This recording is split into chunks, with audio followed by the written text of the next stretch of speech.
اسد میرا خالہ زاد کزن تھا اور مجھے بہت پسند تھا۔ ہمارا بچپن اکٹھے کھیلتے گزرا تھا۔ ہمارے گھر ایک ہی محلے میں تھے، اس لیے اسد میرے ساتھ کھیل لیتا اور ہمارے گھر آ بھی جاتا۔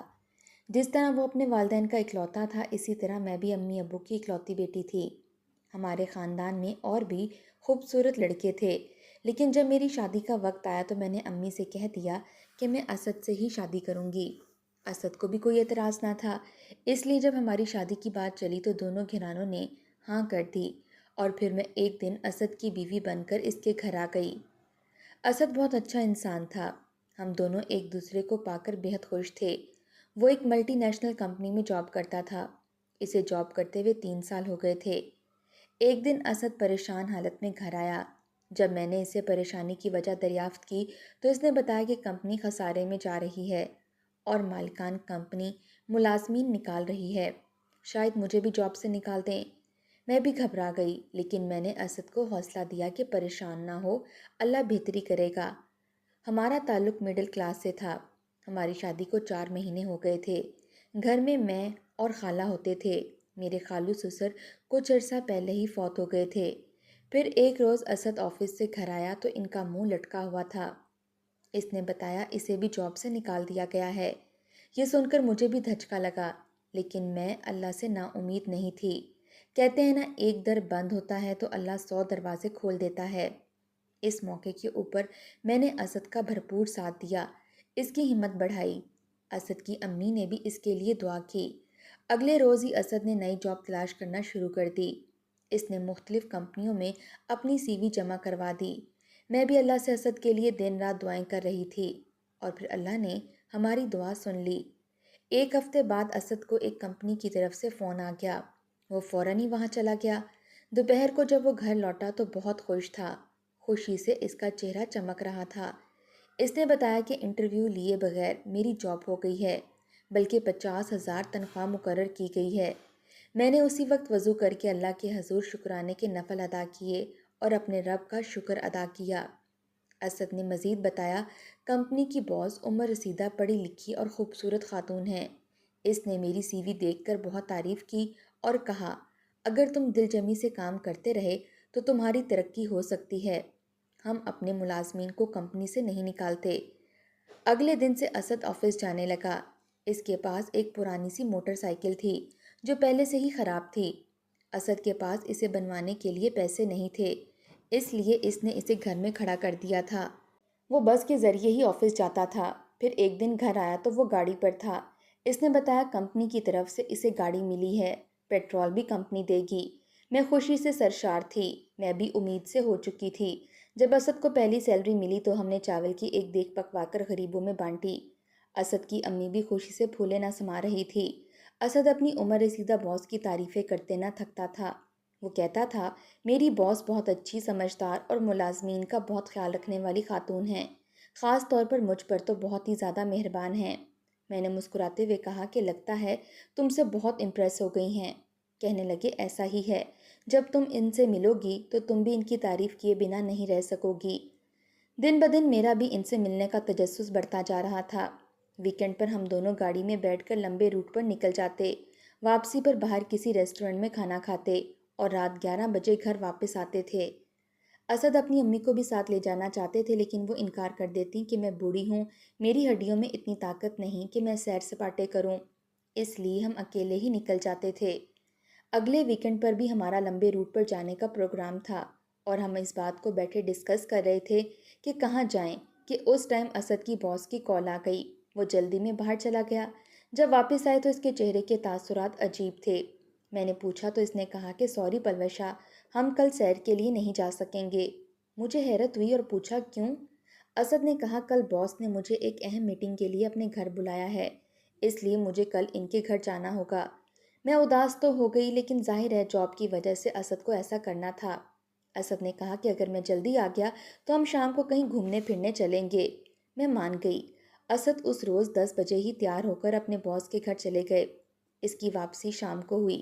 جب وہ گھر آیا تو اس کے پاس ایک بریف کیس تھا اور وہ پریشان دکھائی دے رہا تھا۔ میں نے اسے پوچھا کہ اس کی میٹنگ کیسی رہی۔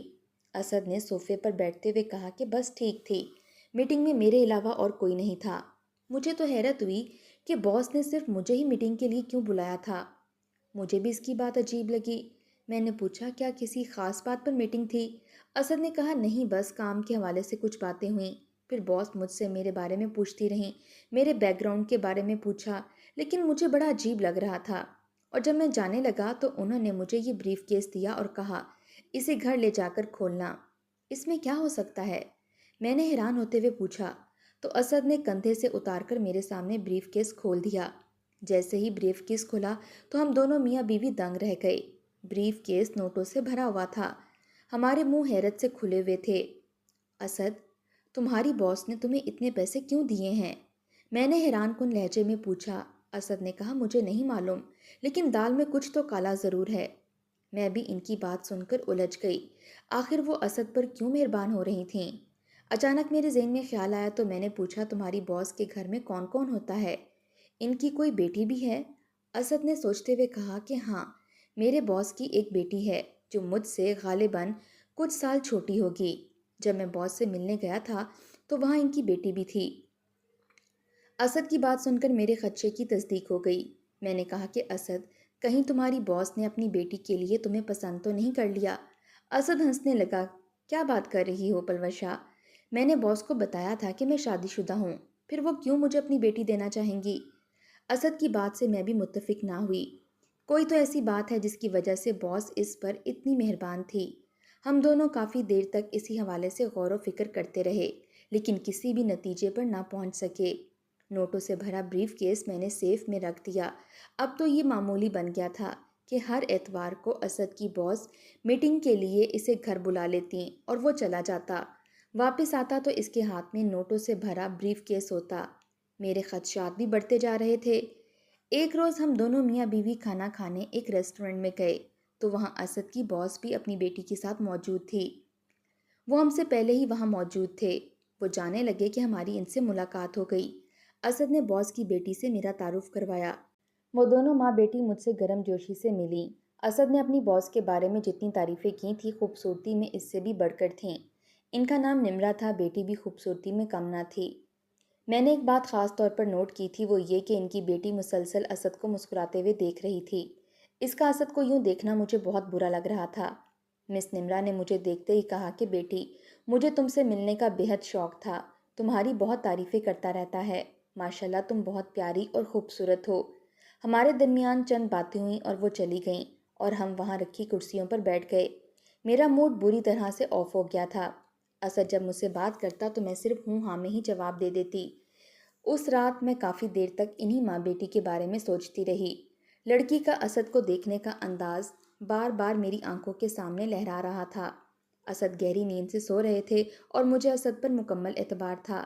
میرے علاوہ وہ کسی اور لڑکی کی طرف ہرگز مائل نہیں ہو سکتا، لیکن پھر بھی مجھے اپنے گھر کی فکر ہو رہی تھی۔ میں بھی سونے کی کوشش کرتی رہی اور رات گئے مجھے نیند آئی۔ صبح میں اٹھی تو میرے سر میں درد تھا۔ اسد کے آفس جانے کے بعد میں نے خالہ کو ناشتہ دیا اور پھر میں سو گئی۔ تو جب اسد آفس سے گھر آئے اور اس نے مجھے جگایا تو انہیں دیکھ کر میں حیرت بھرے لہجے میں پوچھنے لگی کہ اسد، خیریت تو ہے؟ آج اتنی جلدی گھر آ گئے ہیں؟ اسد نے کہا کہ آج آفس میں کام بہت کم تھا، اس لیے باس نے مجھے چھٹی دے دی اور باس نے ہم دونوں کو آج رات ڈنر پر بلایا ہے، اس لیے شام کو تیار رہنا۔ یہ سن کر مجھے حیرت کا جھٹکا لگا۔ میں ڈنر پر نہیں جانا چاہتی تھی، اس لیے میں نے طبیعت کی خرابی کا بہانہ بنا لیا، لیکن اسد نہ مانا کسی طرح بھی اور بالآخر میں جانے پر راضی ہوئی تو اس نے بھی سکون کا سانس لیا۔ ہم رات کو باس کے گھر چلے گئے۔ ڈنر پر دونوں ماں بیٹی موجود تھیں۔ کھانا بہت شاندار تھا اور خواب نما ماحول میں کھایا گیا۔ کھانا کھانے کے دوران میں نے اس سے پوچھا کہ آپ کے کتنے بیٹے بیٹیاں ہیں؟ آپ کے شوہر کہاں ہوتے ہیں، کیا کرتے ہیں؟ اس کی باس نے بتایا کہ میرے شوہر کو کافی عرصہ ہو گیا ہے، فوت ہو چکے ہیں۔ میری 2 بیٹیاں ہیں، ایک کی شادی ہو چکی ہے جبکہ چھوٹی بیٹی کائنات کا ابھی رشتہ نہیں ہوا۔ اس کے لیے میں کسی اچھے لڑکے کی تلاش میں ہوں۔ یہ سن کر میرے دل کو کچھ ہوا۔ یقیناً ان کی نظریں اسد پر تھیں۔ اس رات بھی میں نے خاص طور پر نوٹ کیا تھا کائنات مجھے کم اور اسد کو زیادہ دیکھ رہی تھی اور نمرا ان دونوں کو محبت بھری نظروں سے دیکھ رہی تھی۔ جب ہم گھر آئے تو میں نے اسد سے کہا کہ یار یہ جاب چھوڑ دو۔ اسد حیران ہوا اور پوچھا کیوں؟ تمہیں کس چیز کا ڈر ہے؟ ویسے ہی اب مجھے لگتا ہے